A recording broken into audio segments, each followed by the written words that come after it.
Welcome to Do What Matters Most. This is episode 12 in the series Great Leaders. Very little happens without leadership. Learn the 9 qualities you can instill in your organization that create the conditions that reduce resistance to change and promote the group and individual process toward growth and progress. A few years ago, I was having a conversation with some gentlemen at the time who were experts in the development of leadership and had worked with many Fortune 500 companies and a lot of other credentials. In the middle of the conversation, almost as an aside, one man said, "Well, as you know, nothing much happens without leadership."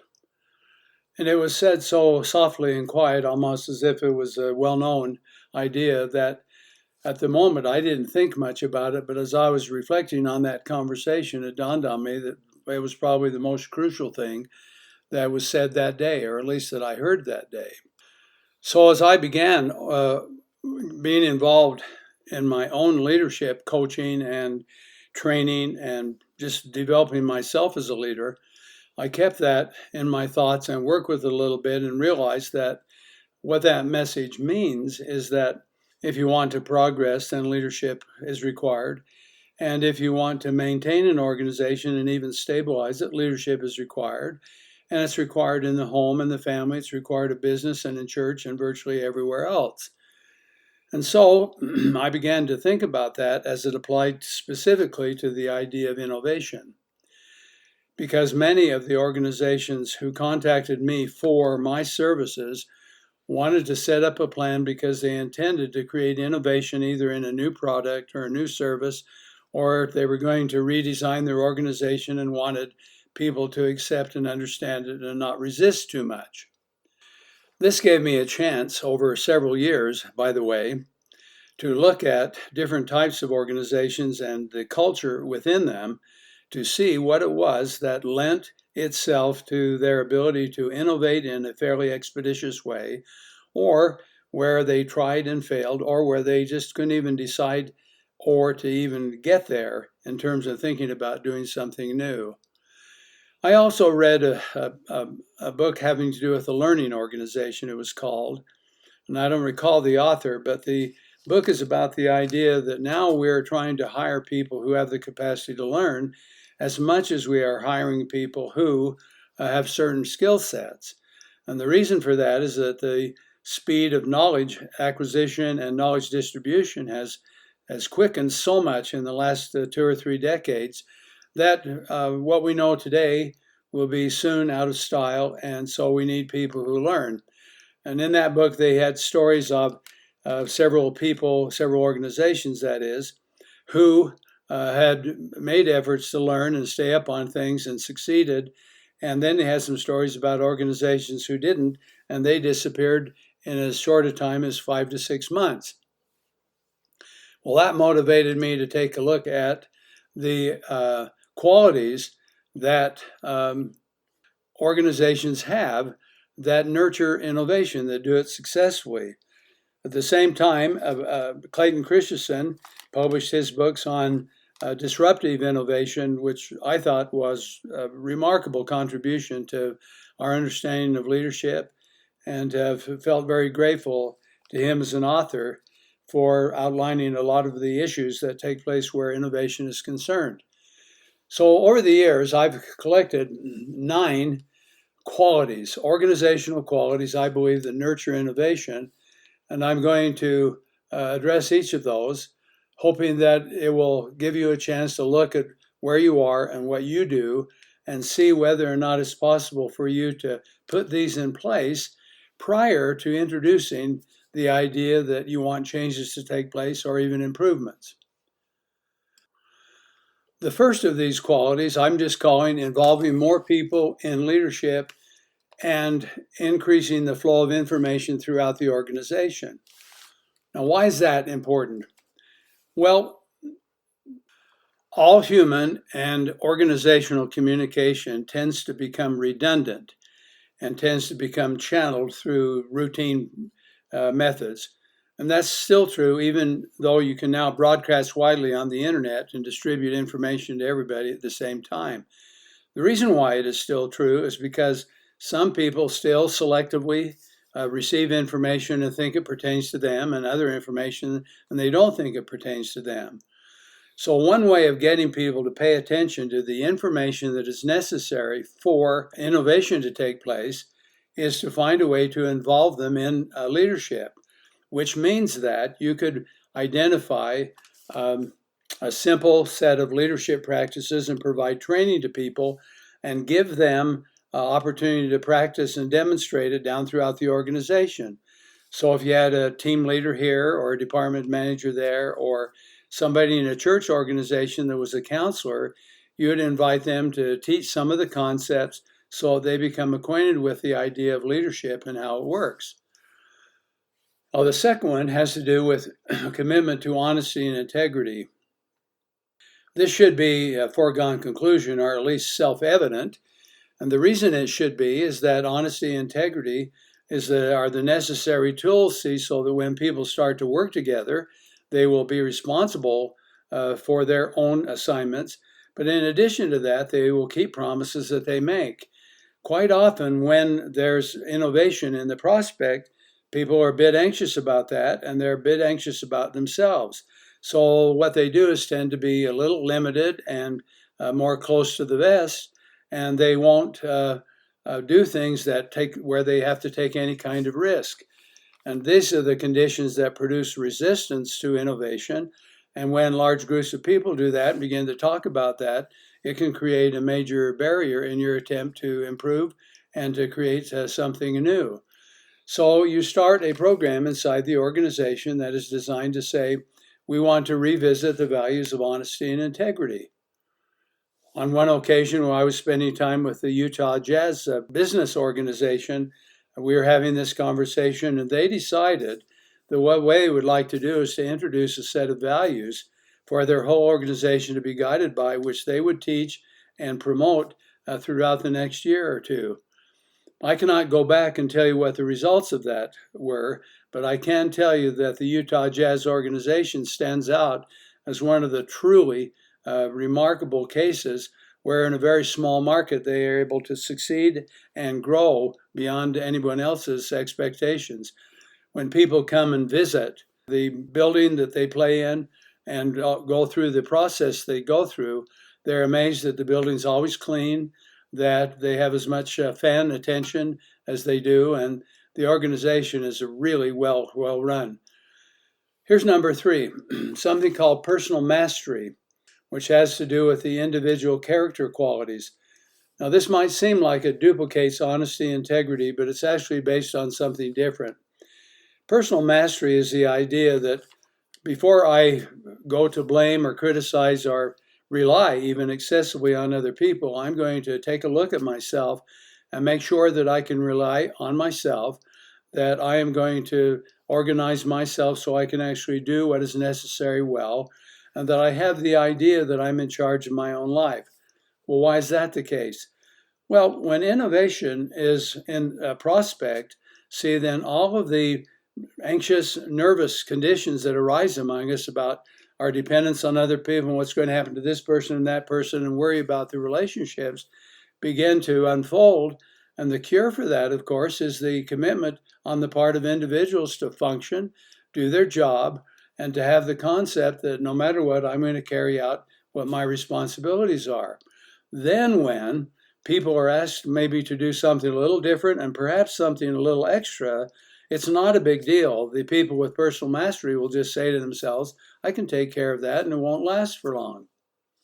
Here's number 4, something called a defined direction that includes the notion that we're going to produce the idea that something new. And this can be done for months before the actual attempt to innovate take place. So for example, if you're a team leader, you would say, all right, let's pick out something we want to accomplish this month. And you take them through the process of identifying a defined direction and then helping them develop a strategy to produce the defined direction, like what will we do every day for 10 days, the first 10 days, and what do we need to learn in order to make that happen. Now let me review. You help people go through the process of a defined direction for their work. So it's a receptionist.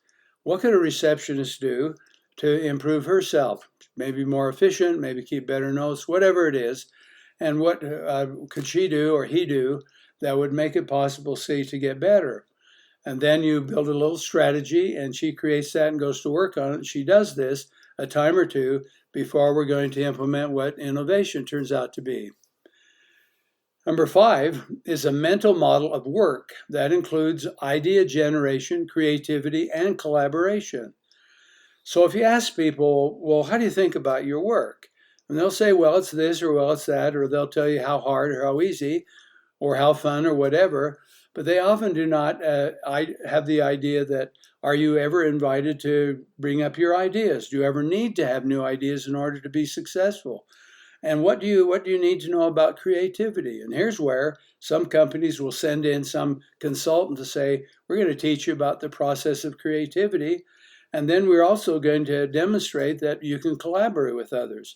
So you ask a team members to learn how to collaborate more effectively with each other, communicate better, commit to honesty, integrity, focus on personal mastery, get a defined direction. And now we're thinking up new ideas. We're going to learn how to do that. There are a lot of teams when you get together with them and say, okay, how should we solve this problem? There's silence. And there's silence and inactivity for hours and hours and hours. Well, anybody who wants to improve something needs individuals who will say, well, how about this or how about that? One of the most amazing things about innovation is that the actual event that is result looks sometimes strange to begin with because it's illogical. It doesn't actually apply. Here's number 6. You want to increase the sense of teamwork and alignment of individual work with department goals and organizational vision. This is not difficult to do, and it adds to your leadership right now. It's just a matter of saying to anybody in your organization, what is it you do, you like to do? What would you like to do? What do you see as our goals, as a department or as a team? And then how does that match up with what we understand the whole organization is trying to do?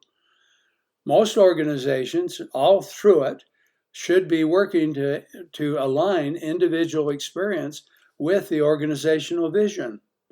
And it's still surprising to me that in this day and age, I can be in an organization and ask them, how does your work relate to the overall corporate or organizational vision? And they'll say, oh, I'm not sure. That means that a certain amount of time is wasted or unproductive because they might be working hard to be useful, but doing the wrong thing. Here's number 7. The freedom to act, to initiate ideas and promote progress. The freedom to act, to initiate ideas and promote progress is a wonderful quality that a person has and can be built into them simply by bringing it up, talking about it, and inviting people to learn how to do that. Some team leaders, managers, or executives are apprehensive about this because they don't want people going off in the wrong path or doing impulsive things and so on. But the best way to create this is to simply say, all right, let's talk about what this idea is. What would you choose to do? And when the ideas are okay or acceptable, let's do that, and let's do that, and let's do that a few times in order to promote progress. This means that what you instill in the ideas of people in your organization is the idea of progress. Now, quite often, individuals will focus on the results instead, and they may be the same for some people, but they're actually not. So let's suppose that results are measured every 30 days or every year or something else, and then you're going to take a look at that point in time to see what the results were. Well, that will be too slow. We actually want to see what progress is, maybe daily or weekly, or we may want to see what's going on earlier than that so we can say, yippee, way to go, or hey, we're on the wrong path, and so on. So what you do is you put freedom to act, to initiate ideas, and then you build in a way of evaluating so you can assess the progress that people are making. Let's suppose, for example, that you're a principal of an elementary school and you say to your faculty one day, we probably all ought to be working to improve what we do. So let's talk for just a minute about any good ideas we might come up with to improve your teaching. And suppose you ask individual faculty members to come up with ideas and then return to a meeting and say, well, here's what I've thought about. Then you ask this question. Do you think if you carried this out, that it would improve and we would make progress in our goals to improve achievement for our students? And if the answer to that is yes, then you ask the question, well, what would you like to do to promote that? And if it's okay, then you say, good, let's go to work and do that. And you do that in a repeated cycle, and pretty soon they get to the concept that I can come up with an idea, I will promote progress, and now I'm free to act to carry it out. And we would like that, and we would like to communicate about that broadly so that all the good ideas get communicated with as many people as possible. Having spent a lot of hours with high school and junior high and elementary school faculties, I've come away with these following conclusions. Most of the teachers who teach our children are committed, competent individuals. There are some, like there is in every occupation, that are trying to get by or do something else. But by and large, the competence of the educators that I know about is truly impressive. Now, having said that, they also tend to be somewhat quiet or modest about the good ideas that they use in their own classrooms. So unless they're really close friends, they don't broadcast that. Or they might be in a teaching team and they create them together and that part gets shared. But that would be, say, just a group of 3 or 2 or something else. How does the good ideas, or how do the good ideas about teaching get broadcast throughout the same school? And you might think, well, they would only apply to the same age of students. And I don't think that's true. And besides that, if you had a way as a school principal, or if anybody does, to say, let's talk about what we've learned and what we're doing, and you build that in to your faculty meetings, it gives everybody the idea that we're looking for ways to progress. And some of the same old ways might be true and good, but they might also deserve to be looked at more closely. Number 8, we have to, in the case of innovation, exert influence, that is, exert some control without coercion or any other forms of control.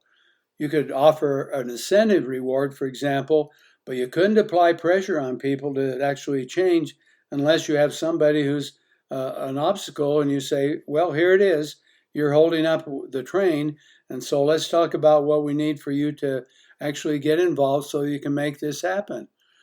It's not easy for people to make changes in terms of what they think is the best thing to do. And if we're patient and thoughtful about that, we'll be patient and thoughtful to those people who say, no, I like doing it the traditional way. Well, that's okay. But see, then we're going to persuade and talk and visit, but we're not going to stop the process of innovation because time goes on, competition is greater, people's needs are greater. Church organizations for now are in greater competition with the internet. And if we don't make our church organizations and meetings more effective and successful, then more and more people will say, I would rather learn off the internet, which I believe is already happening. Now take a look at number 9, which is called strategic opportunities. Strategic opportunities for business means that we know what our competition is doing. So we go out and take a look at what they're doing exactly, the efforts they're making to innovate and create and so on. And somebody should be abreast of that all of the time because the window for innovation sometimes is very, very short. And in technology, it's so short that it'll take your breath away because somebody will come up with something new. And if you dilly-dally just a little bit, they will be out. They'll have control of the market and you will have missed out. And that's not true for every organization. But I can remember working with the Larry Miller organization, their automotive company. They wouldn't share good marketing or advertising ideas with each other until finally at one of their annual conferences, the operational manager, the COO, held what he called a hold harmless meeting, got the general managers in the office and said, look, we have to stop this.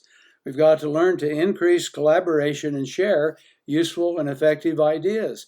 You're not competing with our own store up the street. You have to learn to cooperate.